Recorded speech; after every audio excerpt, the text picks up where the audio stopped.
Welcome to episode 162 of the Brainy Business, understanding the psychology of why people buy.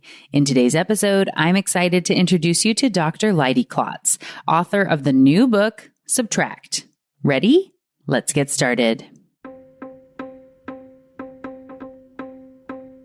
You are listening to the Brainy Business Podcast, where we dig into the psychology of why people buy and help you incorporate behavioral economics into your business, making it more brain-friendly. Now here's your host, Melina Palmer. Hello, everyone. My name is Melina Palmer, and I want to welcome you to the Brainy Business Podcast. Today, I'm very excited to have Leidy Klotz on the show to talk about how we humans have an instinct for adding things. We want more and often don't even think about taking things away. But why is that? Why do we see more and have adding instincts? Why are we so averse to less? And how could we see the value in it? This is a little of what we talk about today in this conversation. It's really fascinating and more than mere minimalism. As Leidy says in the conversation, he isn't advocating that less is always better, that you should never want more.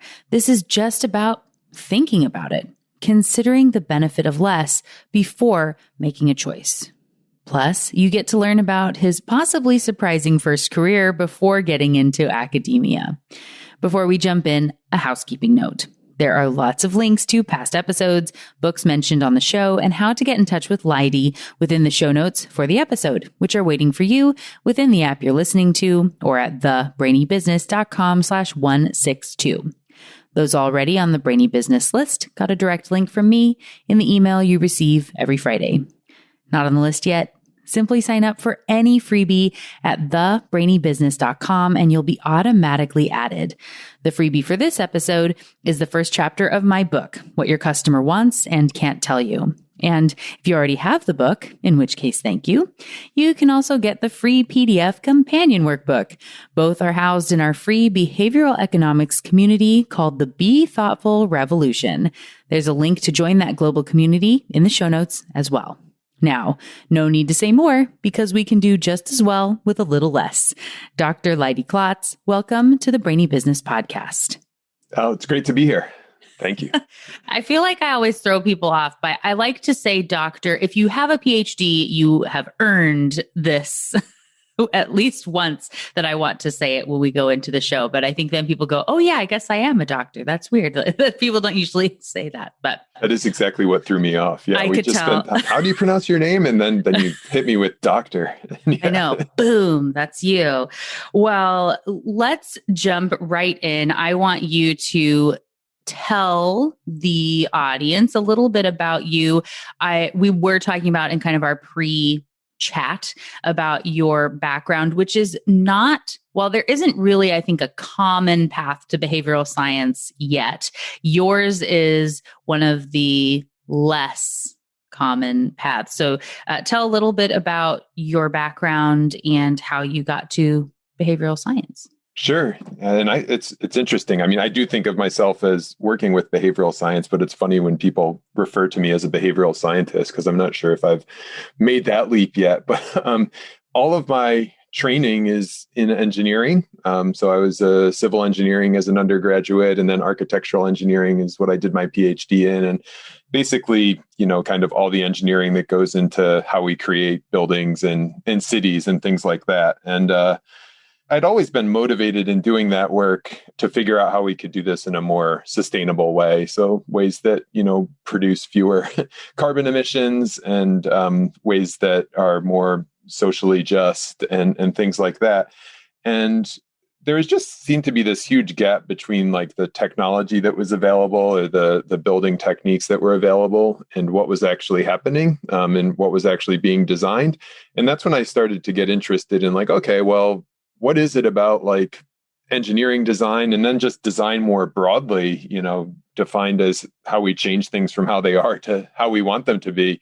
What is it about that design process that's like preventing us from realizing these more sustainable outcomes? So that's what led me to behavioral science. And it's just been a really fun ride since. Yeah.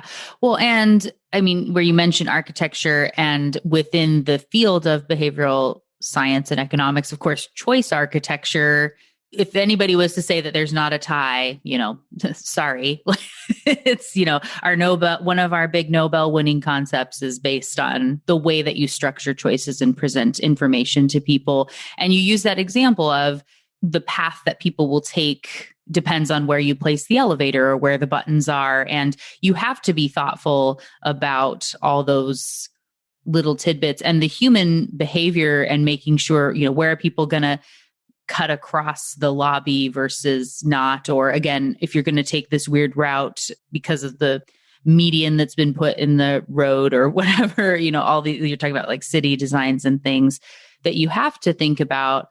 There's the way that people should go and then what they will actually do, which ties exactly into what we talk about in behavioral science.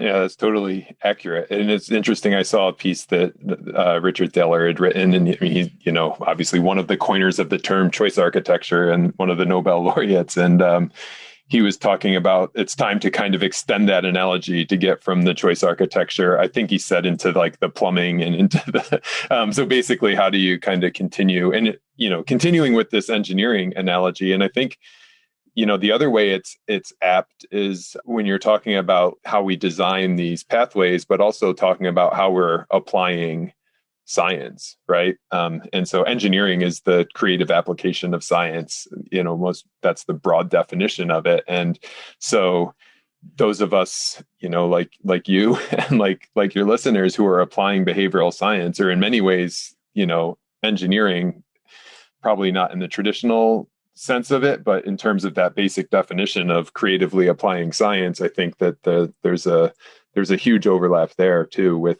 between engineering and behavioral science and architecture design. For sure. Yeah. And as we know from when Katie Milkman was on the show, we were talking about this in the intro too, that her background is in engineering. So perhaps it will not be an uncommon route to behavioral sciences. I know for me, having a marketing background is one that can be seen as being strange as well too, or, that I went to school for business and then, jumped in on the getting my master's in behavioral economics, and people think, what? Like that marketing, that's not the same thing, but it's so applicable to me. And so I love where people will contact from around the world and they have these such a diverse background and are finding uses for behavioral science. I love that. I think it's so useful. One of my best collaborators is Eric Johnson at Columbia, and he has a book coming out, so you should interview him for your podcast. But he knows just more than anybody about choice, basically. And so when we talk about choice architecture, he's like, people have been doing choice architecture for a long time. It's just been called marketing. So so I think there's like a really natural overlap in some ways between marketing and behavioral science. But it's interesting to hear you say that, that's not what people always think. Yeah. I think it depends on if you're on the academic side or on the applied side. That's true. Yeah. Academia, we like to draw boundaries and put people in boxes. Say, what are you again? Yeah. Well, definitely want to also touch on a very interesting piece of your background that I don't know if you get to talk about that much anymore, but you were a professional soccer player and you wrote a book about sustainability through soccer. Can you tell a little bit about how maybe your background in sports has tied in with the work you do in behavioral science? Yeah. I'm not sure if it's tied in any. I think playing soccer was like my focus for the first 20 years of my life. So I omitted that from when you asked for my background. And then the Sustainability Through Soccer book was an attempt to kind of describe some of these systems level concepts. So the ways that, systems thinking is this really key idea for sustainability, right? So how things are related, how, if you move one thing, it changes things in other places. And so I think that was that book.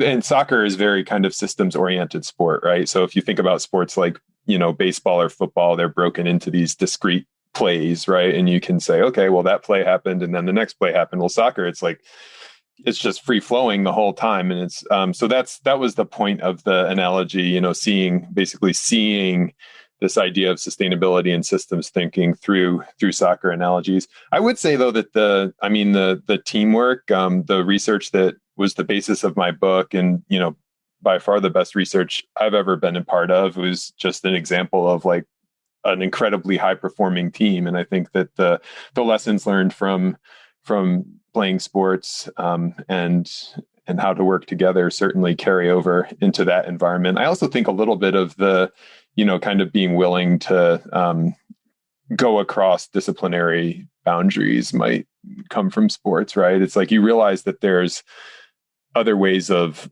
learning things in the world outside of just your major, right? I learned a lot of things by playing soccer. And so I could learn a lot of things by learning more about behavioral science, even though I'm technically an engineer by training. So I think those are a couple of the ways that it's probably carried over after, distracting me for the first 22 years of my life from doing anything productive. No, there's so much to it. And recently did an episode where Michael Bartlett came on and interviewed me about my book on the show, which is a fun sort of experience with that. But he was asking about sports, and there are lots of professional, people that played. They got a scholarship and then ended up in the space or whatever it is. And different people who've done research on we were talking about Katie Milkman. So potentially that made me think about Angela Duckworth and grit and how that all comes together and the type of people we are. My background being a classically trained opera singer, I think is very valuable with the type of work that I do now. And others might think that is super weird, but it all comes together in my own mind, and that's all that matters. So, there's no question to me with the discipline. Sorry to interrupt, but I could go on forever with sports. And so, do you know Indre Viscontis? She's a podcast host too. She does Inquiring Minds, but she's I forget if it's opera or like classical music, and trained in that area. And then I was. Adam Grant does his book lists, and I got selected for the summer. I was all excited, and I looked at the other books that got selected, and there was one by John Amici, and I was like, I know a guy named John Amici, but I knew him from his basketball career, and now he's like an organizational psychology professor, I think, and also writing books. So yeah, I think there's a lot of overlap between those things, and I think it's really fun to see the things that people do outside of the time that you kind of know them for. Yeah. Well, and learning those little bits to where we can kind of understand what's going on, what makes us who we are, and how we might approach a problem differently than somebody else. And that is all very valuable to know, of which one, also, congratulations for making Adam Grant's book list. That's a big deal. So hooray. Yeah. Yes. Congratulations. And so, great segue. Let's talk about your book. So what inspired, your book is called Subtract. And so tell a little bit about how you got there from all of what we've been talking about here so far. Yeah, from all of that's great. I get to segue into it differently than I normally do, but I'll also give the fun segue too. But from what we've been talking about before, it's like, so I talked about engineering, right? And being interested in this science of design, how we change things from how they are to how we want them to be. And then also being interested in sustainability, right? Like, why are we overshooting these planetary boundaries, whether it's, the amount of emissions in the atmosphere or some, the freshwater stores. And so I think the book arose from asking this, what I consider maybe the most basic applied question, right? It's like, when we try to change things from how they are to how we want them to be, that's the applied part, right? What's the first thing that we think of? And I'd always been interested in kind of less in minimalism, and, not as a practicing minimalist or anything, but just as, okay, how does this happen? Why isn't this more common? Why does it seem like we're always adding across all of these other areas? But the real, tipping point in my thinking about it actually came by playing Legos with my son, who was 3 at the time, and we were making a Lego bridge, and it was not level. So one of the columns was shorter than the other column. And so I tried to solve the problem, right? Tried to change the situation from how it was to how I want it to be. So I turned around behind me to get another block to add to the shorter column.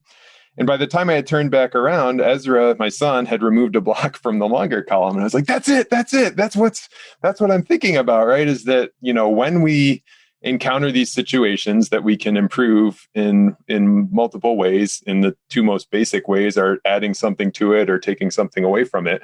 Why is our first instinct to add? And, we've since done, I'm sure, more than 10,000 hours worth of research between me and 3 great behavioral science collaborators here, Gabe Adams, Ben Converse, and Andy Hales. But it's amazing how closely our research findings mapped that initial insight. And so we studied it across Lego structures, not Ezra's Lego structure, but different, carefully, experimentally designed Lego structures and, itineraries, recipes. We basically tried to study it across ideas, objects, and situations to show that this is something that happened in a lot of contexts. And perhaps the most convincing study is we created these grids on a computer screen. So it's a pattern of squares arranged in a grid, and there are 4 quadrants in this grid pattern. And the task was to make the quadrants symmetrical from top to bottom and side to side. And we put extraneous blocks in one of the quadrants. And so to solve this task, you could either remove blocks from one quadrant or you could add blocks to all 3 quadrants. And people overwhelmingly added. So anyway, the long story short, with that research that was published on the cover of Nature a week before my book came out, which I'm not someone who has any other articles published in Nature. So this was like a huge highlight of my career, both happening a week apart and both related. But that when people try to improve something, their first thought is to think, what can we add to this situation to make it better? It's what I thought of with the Legos. It's what you tend to think of with trying to improve an itinerary. It's why we don't think to, remove things from our list of things that we're working on. It's like we jump right to adding to-dos when stop doings might be what we need. So that's where it all started. And I mean, as it ties into the book, that is the first chapter of the book is like, okay, here's this new insight into why we overlook subtraction, but there's also a lot of reasons why we might think to subtract and then not choose it. Probably a lot of the things that you've already talked to your audience about, like loss aversion, the endowment effect, and the IKEA effect, all these reasons why adding might be preferred, even when you do think of subtraction. And so the book goes on to explore like, okay, why else is this happening? Were biological, cultural, economic forces helping cause this oversight of subtraction? And then, the latter half of the book gets into, well, what can we do about it? Now that we know this science, and the science is all kind of in one place and has a coherent thread through it, what are the science-informed things that we can do to get better at taking away? Does that make sense? That might be more than you bargained for, but you asked how I came to it, and that's it.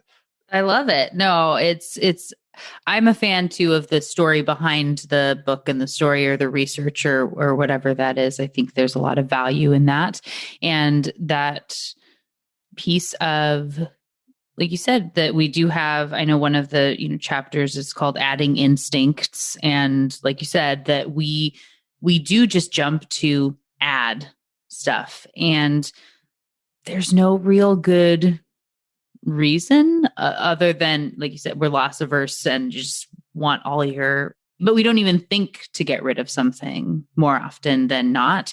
And so in this way, not to say the only reason that you are here, because I had seen you in some other stuff too. So my husband has been, I don't think I've talked about this really on the show yet, so we'll see.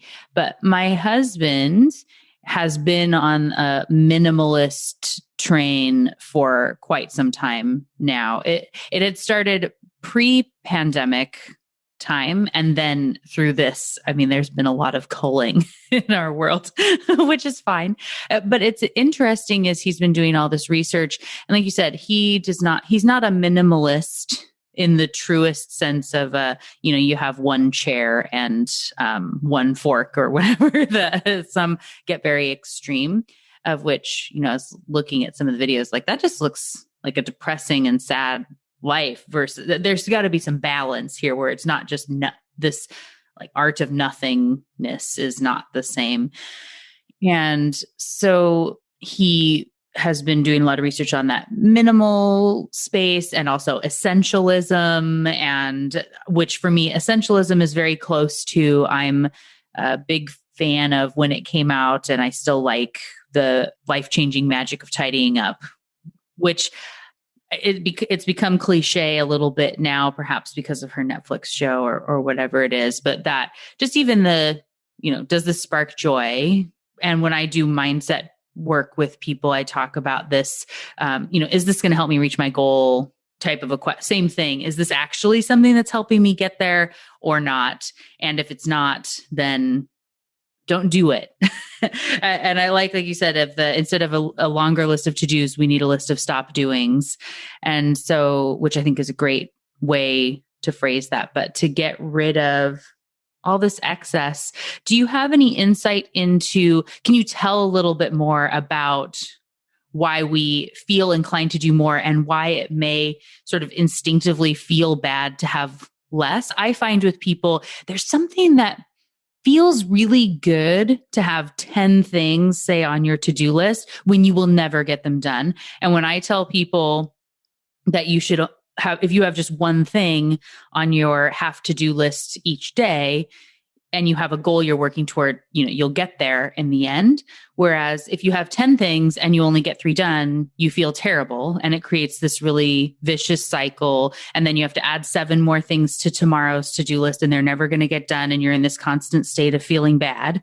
Whereas if you only have one thing on your to-do list and you get it done plus 2 more, you feel amazing. It could be the same 3 things, but resetting that anchor, reframing a little bit can just totally change everything. I don't know that you have anything specifically about that, but that's how I talk about it. And then whatever thoughts you have to build on. Yeah. I mean, directly to that question, I think, one of the things I talk about in the book is this desire to display competence that we have. And this is a fundamental need for living things, humans in particular, but, or as we're talking about them now, but so what that looks like is, one of the stories I use in the book is bower birds. They're the birds that build these ceremonial nests, right? And the whole purpose of these nests is to attract a mate, but it's really, why is a nest attracting a mate? And it's not that they're using it for shelter, because even after the mating happens, the woman goes off and the female bowerbird goes off and builds a nest that provides shelter. So all this nest is doing is showing that the bird that built it is capable and can deal with the world. And we all kind of share that. As humans, we want to display our competence too, right? And maybe it's not building nests or, houses, although there is probably some element of that there. Or just my son playing with Legos, right? I mean, part of the reasons he likes to do that is because it's showing that he can do things, he can make these things. And so you say, why does competence come from adding as opposed to subtracting? I mean, theoretically, by taking things away, you could show your competence in the world. And I think that actually ties nicely back into the condo example, right? It's I had to read the condo stuff because I was going around talking about our research and people said, well, this is like Marie Kondo. I knew who she was, but I'd never read her book. I was like, I better go read her book. And some of the advice is like pretty sound scientifically, even though she takes a very like spiritual approach to it. But she tells people, one of the novel things about her method, I think, is that, hey, declutter completely, right? It's not like, take one thing away every day for the next, year, and then your house will be clean after a year. It's like, no, do this all in one weekend and you'll notice a difference, right? So she's helping people display competence through subtracting, because if I just picked up, I'm looking at around my office right now, and my son, who's now 6, will come in here and mess things up. And if I just pick up one thing, like, my wife is not going to notice my competence at picking up. But if I were to pick up this whole area, I can display competence through subtracting. So tying that back into your example, which I think one of the hardest ways to do this is with the kind of work tasks, right? I feel like the stop doings it's much harder to display competence by saying, okay, I'm not going to do this thing. Whereas if you have 10 things on your to-do list, you might not be doing them well, and it might make you feel miserable, but at least you've got 10 things on your to-do list to show, hey, I'm dealing with the world. So I think that's a nice example, actually, of how, like, knowing a little bit more about the science, this desire for competence, right, and how that might kind of advantage adding. But once you know that, you can say, okay, well, competence doesn't mean we can also show competence by subtracting. We just have to might have to do more of it so that it's noticeable. And so, I don't know, like, tying that your tip to have them do one thing is actually probably pretty good along those lines, right? Because if you just have one thing on your to-do list, that's noticeable, right? That's a little radical, where you're like, oh, look at Melina. She's only got one thing on her to-do list. She must be like, one of these like avant-garde thinkers who can really, so I think that's an example of kind of noticeable less that allows you to display competence.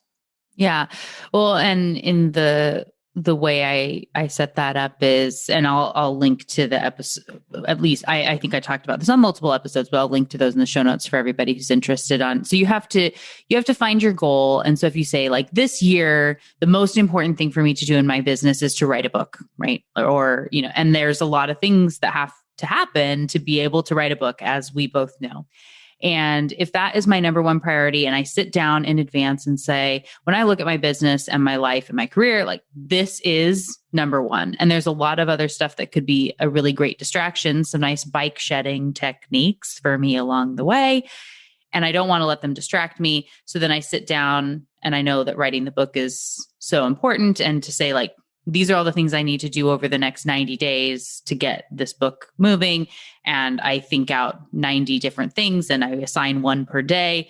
And then by the end, I'm going to have my book done, something along those lines, to where, yes, I still have to answer emails. Yes, I still have to teach classes. Yes, I still have consulting work, but on this one thing that really matters, that I want to be able to look back at the end of the year and say, I did it.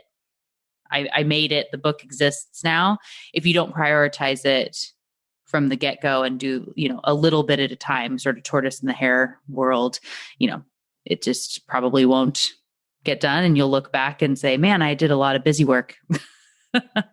Yeah. And the challenge there too, that's where the stop doings come in, right? It's like at some point, it becomes impossible to juggle your consulting and your classes and your emails and the book, right? And so it's not a matter anymore of, okay, just saying no to more things that are coming in. It's a matter of actually stopping stuff that you're already doing. And that's an insight that's in Good to Great, Jim Collins's book. But it's an example of this need to take stuff away. And I also think it ties back into your, maybe definitely the difference here between minimalism and some of these other philosophies that can also be achieved by not doing anything, right? It's like, if you can be a minimalist by just not acquiring stuff. And I'm not saying that's bad. I'm just saying that's not subtracting, right? Subtracting is, oh, you've got all your stuff and now you're going to get rid of it. Or subtracting is, you've got your full schedule and now you're going to take some stuff out of it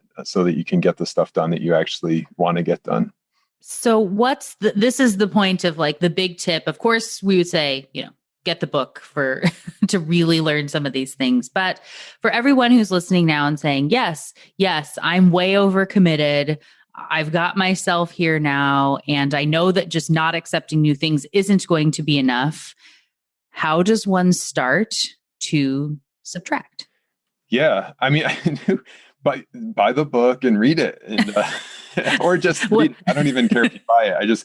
I do, like, I purposely wrote the book one of the reasons I think that we continue to have, like, the Marie Kondos, the Cal Newports, the Essentialism, and this is all useful stuff. It's really useful. And but it's evidence of this kind of underlying problem that left to our own devices, we're not going to think of taking away, right? And this goes all the way back to Da Vinci's idea of design perfection was there's nothing left to take away, or Lao Tzu 2.5 millennia ago talking about to gain wisdom, you have to subtract things every day.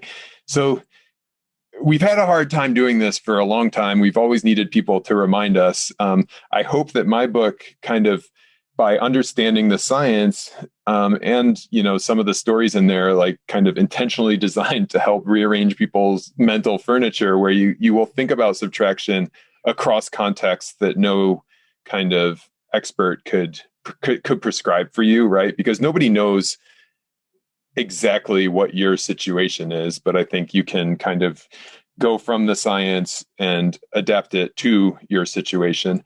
And that really is the value proposition of the book. And, if you've got the time, that would be the one thing to do. But I think a good lesson is to subtract first if you're going to pick one thing. I've mentioned Eric Johnson before about, who studies a lot about how people make decisions. And, the order is very important, right? I mean, if you subtract first, you're more likely to think about it in later situations. And what we've found in our research, right, is that one of the most basic problems here is that people don't even think of it, right? So if you are reminding yourself, okay, subtract first, or then at least you're going to think of it, which will, get us over one major hurdle in this quest to use more of our options to make change. Is that a satisfactory answer? Subtract first, or is that too intuitive?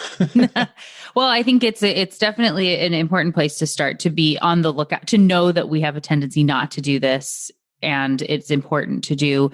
So I feel like one of the biggest hurdles that people have here might be, even if you think about subtracting, but then, as they say, nothing, I think this was a Kahneman quote, that nothing is as important as you think it is until you're focusing on it. Until you're thinking about it. And then that's where the loss aversion kicks in. You get some of that counterfactual and prefactual thinking of like, well, I'm going to want this. And I've built up my career of people thinking that I do this one thing. And if I could just leave it in the background because I might want it later. You get all this stuff going on in the brain, and there's that kind of guilt and regret aversion maybe that's coming up. Do you have any advice on slaying those particular demons?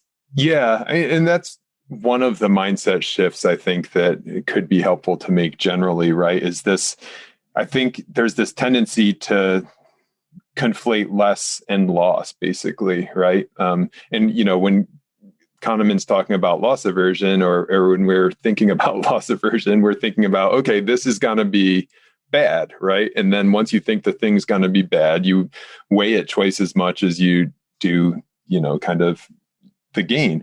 But less is not a loss, as we're talking about it here, right? I mean, the whole premise is like, this is an improvement. We're talking about, certainly there's cases where less is a loss, but we're talking about the cases where taking away is actually going to make things better. And so I think reminding yourself that, okay, this is an easy misunderstanding to have in your own thinking, right? Where it's like, okay, just because I'm not going to have this chair anymore means that's bad. It could just be that not having this chair anymore is actually going to make things better. And so that would help kind of get over this idea that less is always a loss, right?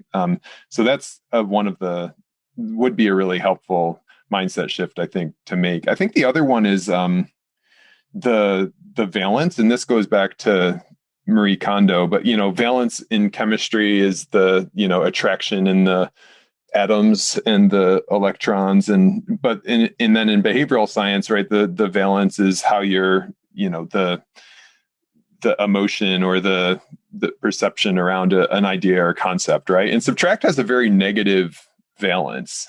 It's seen as this bad thing. And, so what Marie Kondo does is, emphasizes the spark joy, right? That's arguably the genius in what she's done. It's like getting rid of this is going to spark joy. So she avoids this negative valence that could potentially be around subtraction. And I think that's a really helpful shift that all of us can make. And then the last one, this other kind of mindset shift that I hope the book helps people make is we tend to think of add and subtract as like opposites, like choose one and you can't have the other, right? So I still get people who, when I'm talking about this, they'll be like, well, adding's good sometimes. I'm like, of course adding's good sometimes. And it's probably, maybe more, even more of the time adding's better. I'm just saying that it's a shame that we don't consider both of them. And I think part of the problem there maybe is that we position them as opposites.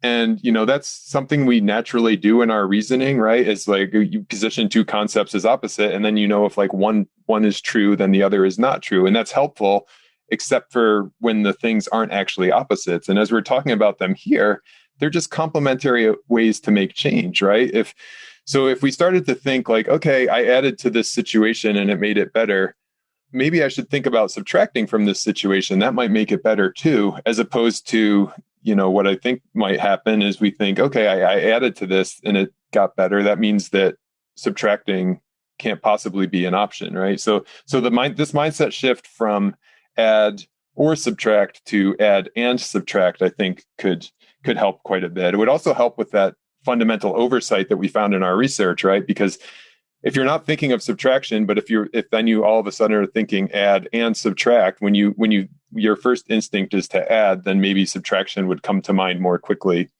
after that. Yeah. Well, as you were just talking there, it was really making me think too of the physics of it all, right? In this, subtracting something means you're adding something else somewhere else, even if you're not considering it. And same, adding something means you're losing something else somewhere. The kind of basic example in this, where they say in whether it's life or business, to, saying yes to something means you're saying no to everything else. And we don't necessarily think about all the things we're saying no to along that, because our time is now compromised. I can't do anything else because I said yes to the thing, but it feels like you don't think about all the things you say no to in the same way of when you add something, it's taking away space, or it's taking away something to where you couldn't do something else in the future if you had thought about maybe subtraction in this other way. Yeah, that's really interesting. I think, and very true, I think. So that might be a really helpful thing to kind of shift the framing around when you're arguing for subtraction, or when you're trying to get people to think of subtraction. It's like help them think about the thing that they're added elsewhere. And I guess Kondo, back to Kondo, like she does that a little bit, right? She has people envision the clean space that you're going to have, right? And then that becomes the thing that you're scared of losing.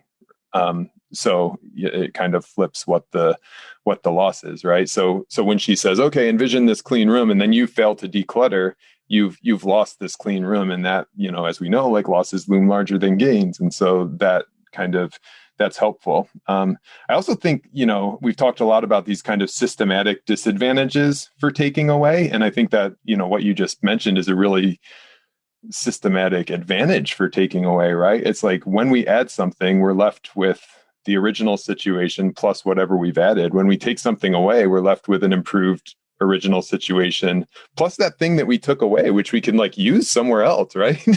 Like we can. Right. The example that I use in the book is donut holes, because it took forever to subtract the middle from donuts to make them, cook more evenly, and also you can like fit more sugar on them and stuff. But then it's a nice example of like, okay, once you have subtracted, you've got that donut hole left over, right? And you can do something with that. You can sell it. It's kind of the example of, if you subtract something from your to-do list, then all of a sudden you've got space. So yeah, I love that. I'm going to use it. Awesome. Well, I appreciate for the guy who wrote the book on subtracting that I thought I made a point that helped you think, oh, I didn't think about it that way yet. Right. So I think that's always fun.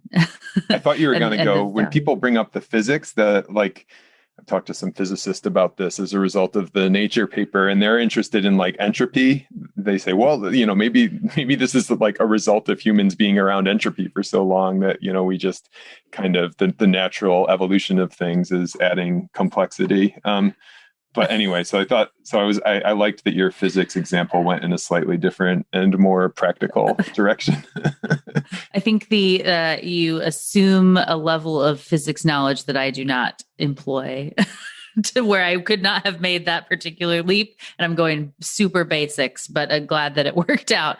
I knew about it from engineering, and like there's a deleted section of the book that was like trying to make the connection because it's too philosophical, and there's no like practical ramification of it. So anyway.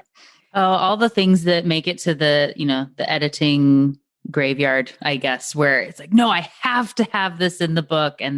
But if you didn't subtract that out, it would have made for, I'll say, a worse book, but there's a lot of value that came from pulling something somewhat erroneous that felt important to you, but wasn't adding value at the time. Yeah. Talk about hard, right? I mean, we talked about this desire to show competence, and I mean, there's no, when you've written something and then to take it out, that is a really hard thing. In my own book process, I have a whole Trello board of when I would pull sections that I would copy and like paste it all somewhere to where I knew where it came from. And if something changes and I have to go add it back, I didn't lose it. It's not totally gone. It's just living somewhere else right now.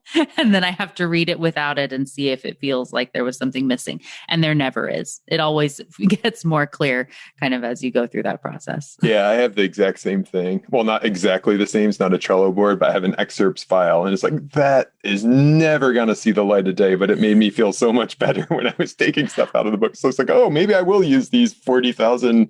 It could be words. An article someday. Yeah. It's like, that's just never opening it again, probably.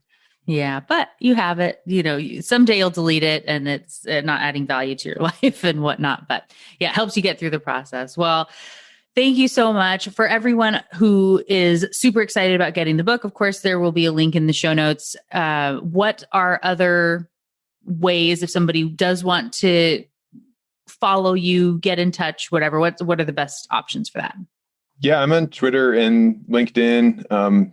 You can find my email on the internet too. So, and I like talking about this stuff. So that's been one of the most fun things about writing the book, is getting to kind of expand the network of people who I get to talk about these ideas with, like you, Melina. So yeah.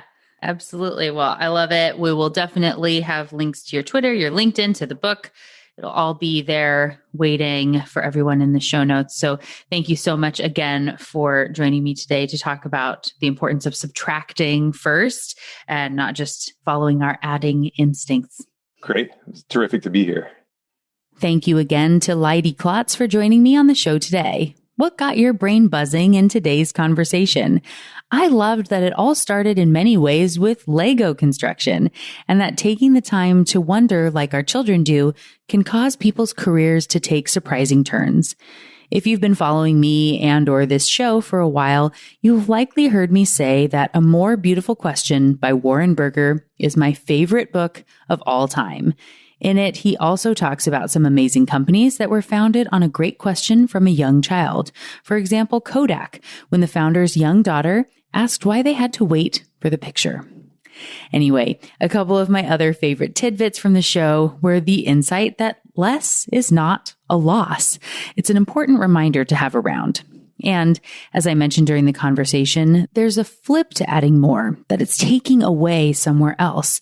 And conversely, when you opt for less, you're adding more of something else somewhere in your life, more time, more space, more whatever, sort of the physics of loss. And of course, that wonderful quote that to gain wisdom, subtract things every day.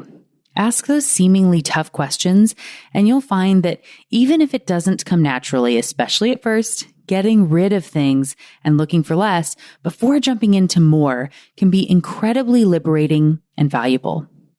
As I mentioned early in the episode, my husband has been on a minimalist, essentialist path for some time now. At one point, his closet was down to only 19 items of clothing, and he doesn't have much more than that now. We're constantly on a path of removing and asking, do we need this? Or to use the Marie Kondo language, does this spark joy? When you really look at things and ask, why do I think I need this? You may be amazed at the value you get from letting go. I still want to keep things often, and I add more things with no guilt. But cleaning up and only having what we need is great for removing extra clutter from the physical space as well as from our brains, which, as you know, doesn't have as much conscious processing power as we would like to begin with. So why waste it on unnecessary stuff? What can you subtract this week? Either share a before and after photo or just share it with us on social media. I've linked to Leidy's Twitter handle in the show notes, and you can find me as the Brainy Biz, B-I-Z, everywhere. I'm sure we would both love to see it and celebrate less with you. Those links and so many other podcast episodes and the many books mentioned on the show are all linked for you in the show notes at thebrainybusiness.com/162. And as we close out the show, I want to thank everyone from around the world who has ordered my book, What Your Customer Wants and Can't Tell You, and for sharing and raving about it on social media and writing reviews. If you haven't yet, would you please leave a review of the book on Amazon, Goodreads, or wherever else you write reviews? It'll help others to find the book and see that it's a fit for them and would be so appreciated by me. Thank you in advance for taking that time. I hope you're loving the book. And if you haven't yet checked out that free PDF companion workbook, all 111 pages of it are waiting for you inside our free community, the Be Thoughtful Revolution.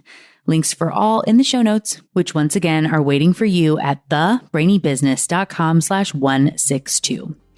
And thank you again to Dr. Leidy Klotz for joining me on the show today. It was a delight to chat with and learn about less from you.